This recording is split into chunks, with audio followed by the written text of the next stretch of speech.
The dumbest thing about Ali selling a productivity book is that he's not productive at all. I can't imagine putting myself in front of a camera and confidently chatting so much shit while having achieved so little of use. Oh, here we go. Wasted a spot in medicine for someone who could have actually had an impact on their community just for his self-serving goals. What a beige human being. Wasted a spot in medicine. Hey friends, welcome back to the channel. This is going to be a bit of an interesting video because I am going to be reacting to some negative comments that people have written about me online. Now, generally, I make it a policy to not look at negativity, but what I've been hearing a lot from creators and other entrepreneurs recently, and people wanting to start out as a creator or as an entrepreneur, is this fear of what will other people think of me, and also the fear of what if I get negative comments about me online, what if I get hate, what if I get criticism.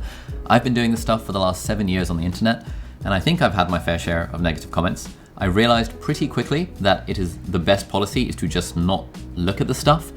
But for the sake of science, for the sake of this video, I asked my team to go through all of the sources they could find on the internet to find the meanest comments that people have written about me, the most negative stuff. Honestly, I'm not sure if we're going to publish this video. I only want to publish it if I think it'll be useful or interesting, and so if I end up just sort of crying, that doesn't really particularly add much value to the viewer. But we're just going to give it a go, and we are going to see what happens. It seems Ali's book is finally on pre-order. I saw the cover and I'm amazed that Cal Newport said it's a much needed antidote to hustle culture. Like, dude, Ali is hustle culture. He thrives on it. He makes thousands to millions on it. He thinks you have to watch an anime episode at 4 times speed, ? So either Ali has seriously changed his ways, or this book's ideas came from someone else like his staff. And judging by his continued YouTube obsession with money, he has not changed his ways.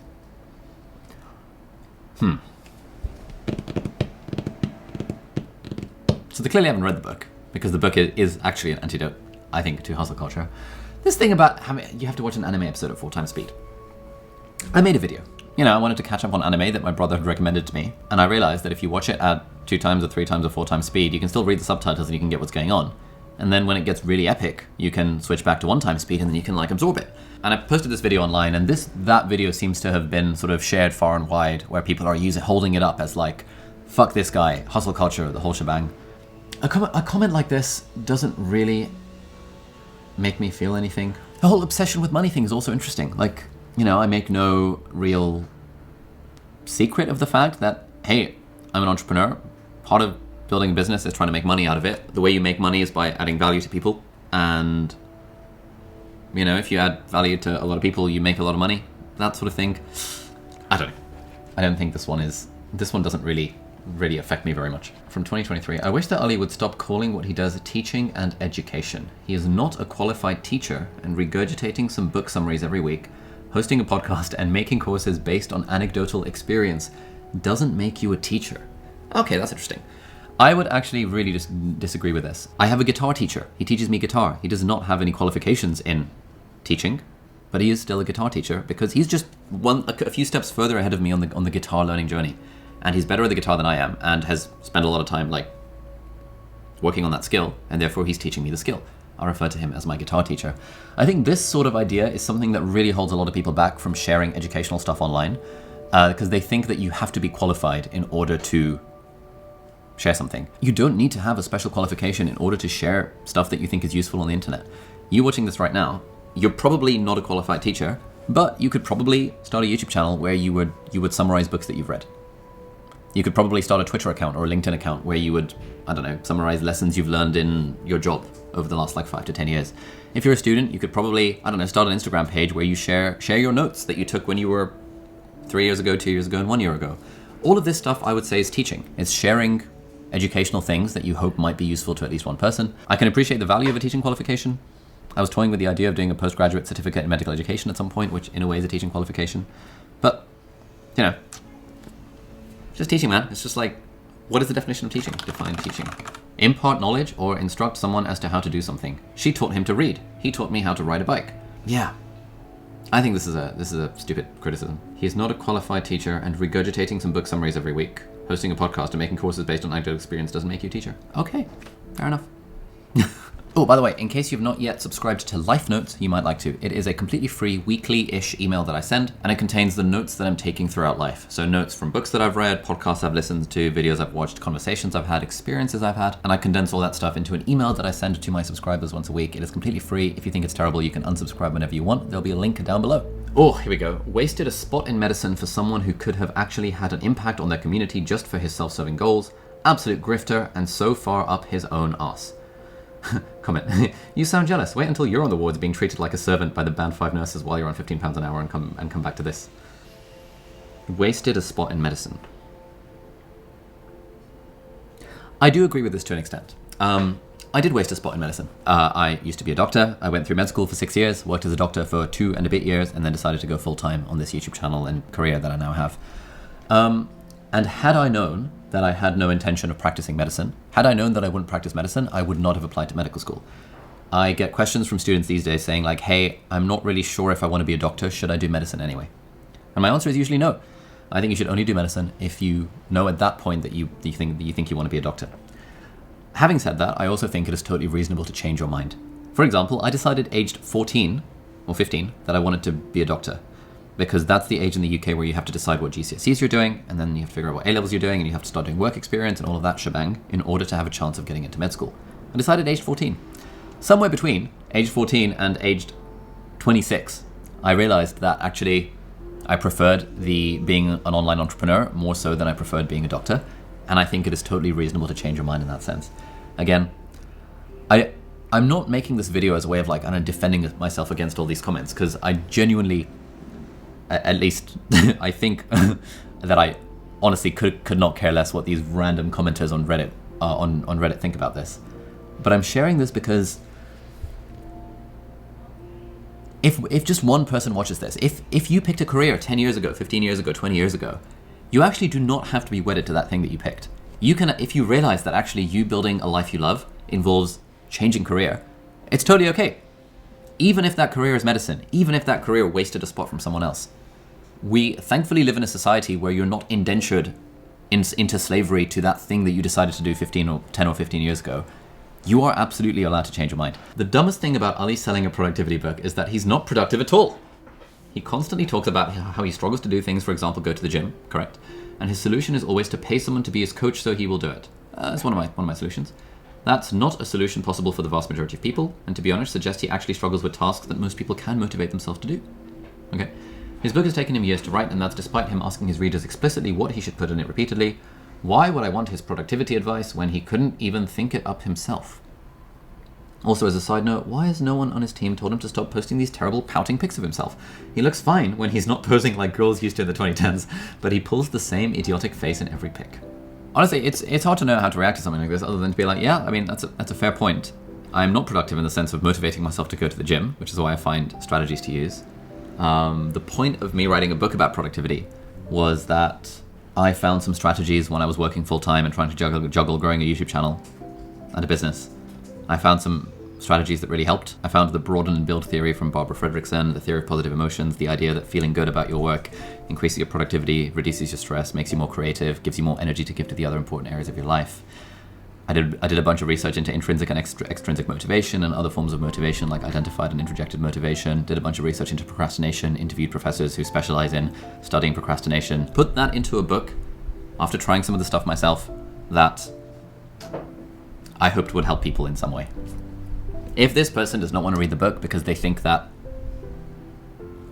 the fact that I struggle to go to the gym and motivate myself to the gym means that any productivity book I write is going to be shit, then that's okay. That's entirely fair enough. Also, his book has taken him years to write, and that's despite him asking readers explicitly what he should put in it repeatedly.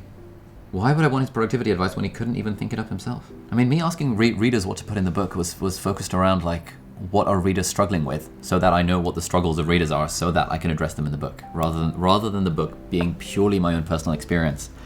When you're writing a book, you've got to figure out like, okay, who's your target audience and what are the problems that they have. So instead, it's not just an autobiographical account of, hey, these are the things I struggled with and what I did. It's like trying to find an angle that's like, okay, loads of people say they struggle with procrastination. Loads of people say they get distracted. Loads of people struggle with focus. Let me ask my audience what are the things they struggle with, so that I can then figure out like what are the things to target in the book. I think I did also ask at some points using Twitter and LinkedIn and stuff, hey, I'm looking for an example of a story about this thing, or I'm looking for a study that shows this thing, Or does anyone have any examples of a company that sort of came back from the brink of failure by applying the principle of play? And people gave me replies to those, be like, hey, you should check out the story of LeBron James. You should check out the story of Abdaal and how she uses an alter ego. You should look at the story of Slack and how they pivoted from their whatever their product was to get to the product at the end of the thing. Yeah, I did absolutely use my audience in the sense of asking and polling people for stuff for the book.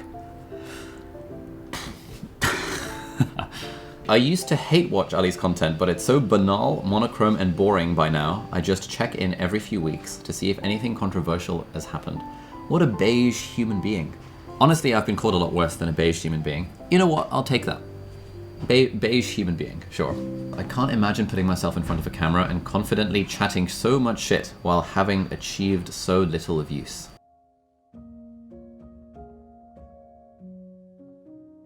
For these comments, I'm really trying hard to really feel them. See, like, is there anything about this that, like, yeah. A sleep apple clearly can't imagine themselves in front of a camera while doing that. I can. I think this is also one of those things where people hold themselves back from doing stuff because they think they have to have achieved something in order to do the thing. Like, hey, in order to be sufficiently qualified to make videos on the internet summarizing books, you must have achieved something major. And then you're allowed to make videos summarizing books. I disagree with that principle. I think anyone watching this, anyone in the world, can simply choose to get out their phone, make some videos, put them on social media, write some stuff, put it on Twitter and LinkedIn. One of the great things about the time that we're living in is that no one needs to give you permission. You don't need a qualification in order to do stuff. You can just do stuff, and you can let the market decide whether it's good or not. So if you're watching this and thinking of doing something, I would not let comments like what a sleep apple is saying, where it's basically implying that you have to have accomplished something in his eyes or her eyes. You have to have accomplished something before you're allowed to then make anything sharing your experiences. Enco Lift. Okay, yeah, he's pretty intelligent or gifted. Oh, thanks. I meant his latest productivity videos. Early on, he had a lot of good advice, but these days it seems like his videos are done by a team. Yep, and he presents. That's why I preferred some of his vlogs on his second channel. They detail more about his journey right now behind the scenes with his business or even the podcast he would do with his brother. Both more useful and real than another productivity video. I broadly agree with that. Early on, my productivity videos were based on advice that I was learning and following at the time. These days, my productivity videos, occasionally they're based on like things that I have yet to learn. But like by this point, I've been doing this for 7 years and reading about productivity for like 15. By this point, I've internalized a lot of sensible productivity advice. And so I make the videos not because they're a documentation of what I'm doing right now. Like, hey guys, I just discovered this new productivity hack. I still do some of those occasionally, if I genuinely do. But I do them more because people in the audience ask. People in the audience are struggling with focus, distraction, procrastination. I don't particularly struggle with focus most of the time, or distraction or procrastination, unless it's something I really don't want to do. And so I think, you know what, let me share some advice on this. That in the hope that it might be useful to at least one person. That is why I continue to do the vlogs. That is why I continue to do the podcast. My podcast Deep Dive. It's just been conversations that I'm having with people where it's the conversation I want to have. My vlogs are designed to document the journey of what's happening right now. But the main channel videos about productivity are not aimed at an audience that feels like they've already gone on the valley from them. I was speaking to a friend of mine called Ankur Waraku. He's like a huge YouTuber in India. And I really liked what he said. He said that if someone finds the content repetitive, congratulations, they have graduated from the course. And I really like that approach. If I went through the first year of med school again, I would find it a bit repetitive. And if I kept going to the same series of physiology lectures about respiratory physiology, at some point I would find it repetitive. That means great, it's now time for me to move on. I'd be more interested in the vlogs of my respiratory physiology lecturer to be like, what's his research about, compared to his respiratory physiology 101 course. I like his active recall videos, thank you, but he also comes across as very arrogant and money orientated. Not sure why he did medicine in the first place after quitting following only 2 years as a doctor. Yep, see my previous comment about it's okay to change your mind. His poor personality also makes him very unattractive to me too. Oh, grapes and cake. Fair enough. I like his active recall videos, thank you, but he comes across as very arrogant and money orientated. You know, when people meet me in real life, if they're like fans of the channel or whatever and they say hello to me, one thing that a lot of them spontaneously say is like, whoa, you're the same person in real life as you're on your YouTube channel. And I personally view that as a compliment because it shows that here on YouTube, I'm not trying to be anything other than what I am. If someone thinks that I'm arrogant in real life or on the YouTube channel, okay, you know, not everyone's personality is everyone else's cup of tea. Money orientated? Yeah, I'm pretty money orientated. I think making money is an important life skill. I think money buys you freedom to be able to do what you want, freedom and flexibility. Since having money, my life is better than before I had money because now I'm in control of my time. I've also been giving away 10% of everything that I earn to charity since 2019. So the more money I make, the more money I can give away to charity as well. But yeah, I am pretty money orientated. I think money buys freedom, security, and allows you to do the things that you want and gives you more flexibility to build a life you love. All right, here we go. He goes about his day filming a video and then has another camera recording him from a different angle while he does that, which he then releases a week later as a separate day in my life video. Yeah, I do sometimes. Is that a criticism? It's like I'm filming this video. I'm not doing a vlog today. But if I were doing a vlog, I would be filming myself filming this video because this is a day in my life. I started the day off with breakfast at a local coffee shop and some journaling. Then my team came over and we had a bit of a chat, had some coffee, filmed a couple of videos. And if I'm documenting that in a vlog, I have another camera filming me. Usually this bad boy, which is a little camera that I have on the side. And this is a day in my life. Back in the day when I would do day in my life vlogs, it would be when I was studying for my exams as a student. Then it would be when I was working as a doctor. Then it would be in the middle of the pandemic when I was trying to build a business. Then it would be when I moved to London and I had a team in an office and stuff. So the point of the day in the life vlogs is, man. All right, T and lifting. Ooh, who's actually at FY2, foundation year 2. He has millions of followers, but has an ego fragile enough to get butthurt from blatant troll comments by people without a profile picture on Instagram. Do I get butthurt from blatant troll comments from people on Instagram without a profile picture? I sometimes post them on my Instagram story. I didn't realize that comes across as butthurt. I mostly post them for entertainment purposes because it's kind of funny. But Grifter is going to grift, and I can't fault him for that. He's good at what he does. Oh, thank you. What is a grifter? A person who engages in petty or small-scale swindling. I'm curious, like, what's the swindling that these people think I do? I think people call anyone who sells an online course like a grifter. But I know a lot of people who sell online courses. They're basically everyone I know who sells online courses is a very nice person, and they have like no questions asked, money back guarantees, and like a full-time staff of customer support people like I do. We have like 5 people on our customer support team, so that when people email us and ask us questions, even if they've bought a course 5 years ago, we still try our best to answer them and be super helpful to them. And so that anytime someone emails us asking for a refund for pretty much whatever reason, we just give them their money back. He likes money. He loves money. Nah, dog, he lives for money. He gets orgasm thinking about money. He likes money just like how Homelander likes milk. But yeah, I do like money. I don't think I get an orgasm thinking about money, because I think about money a lot. I also don't think I live for money. Who is Homelander? Homelander is the leader of the Seven, the strongest soup in the world. The main antagonist of the Amazon series, The Boys. I love that. That's actually just kind of funny. OMG, Ali said he charges 20k for a sponsored YouTube video. I want to cry. The payoff is he is probably soulless inside. He's a massive sellout. Yeah, we charge 20k. I think it's increased now for a sponsored YouTube video. So if the theory is he should be a doctor and he quit medicine because he wanted to be a YouTuber for the money, and therefore he's a sellout, it's like, yeah, I agree. I'm a sellout in that sense. I disagree that having a medical degree means you should be a doctor. I think there are a lot of people doing careers outside of medicine who have medical degrees. I reserve the right to change my mind, as I think does everyone. But I think that's probably what they're referring to as sellout. That he should have been doing something altruistic and low paid like medicine, but instead he chose to sell out.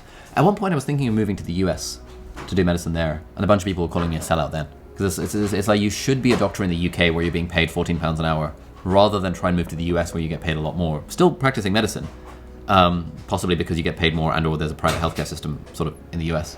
I think it's interesting filming this video sort of 7 years after the journey started. I actually did a video on my podcast channel with my brother, sort of reacting to mean comments maybe like 4 years ago. And in that video you can see that like I'm visibly upset by the comments, because I think that was the first time that I'd really confronted negative comments, and sort of that barrage really sort of like made me feel like, oh. I think over time, one of two things has happened. Either I have become better at dissociating from the ego.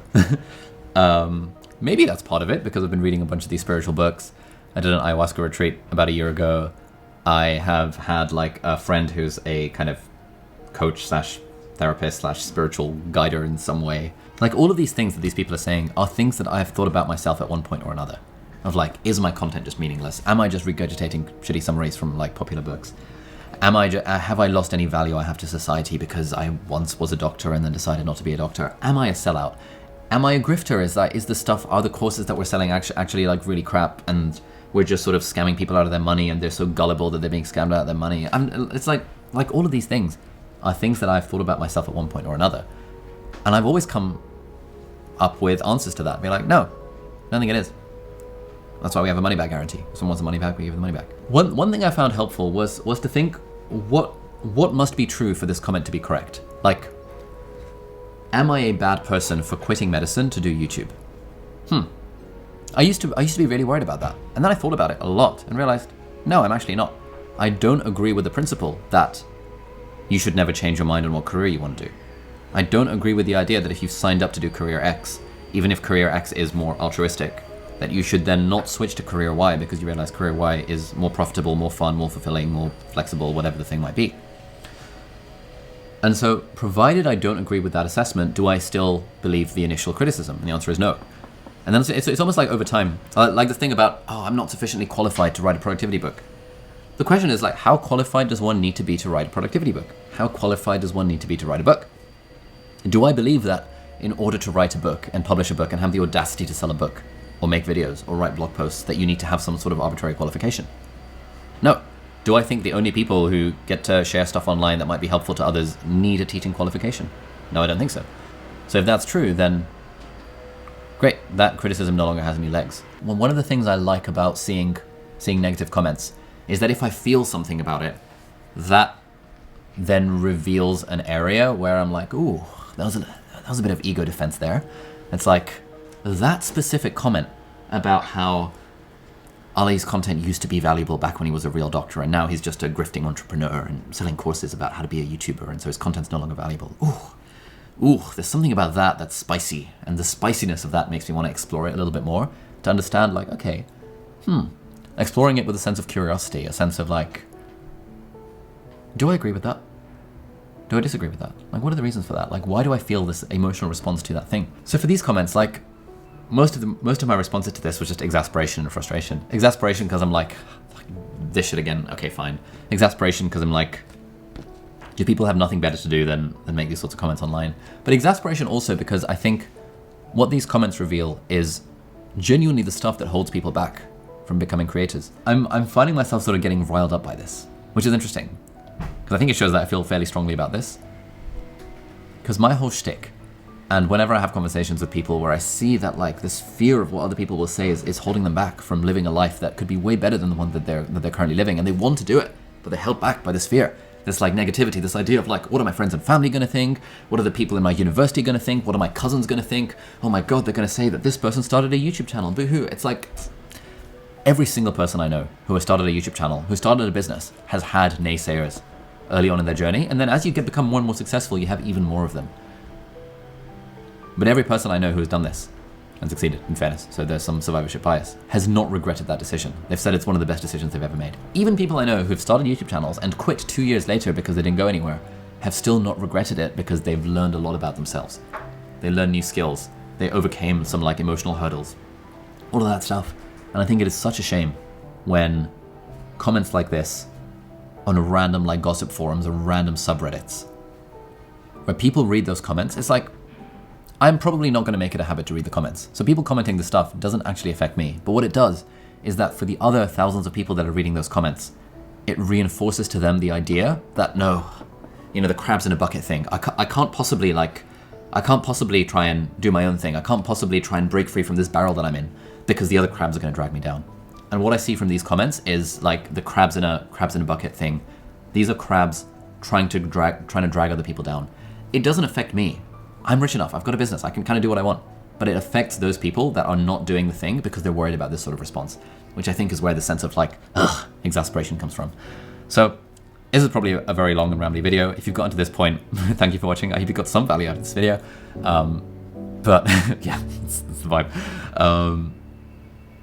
Yeah, thanks for watching. See you next time. Bye.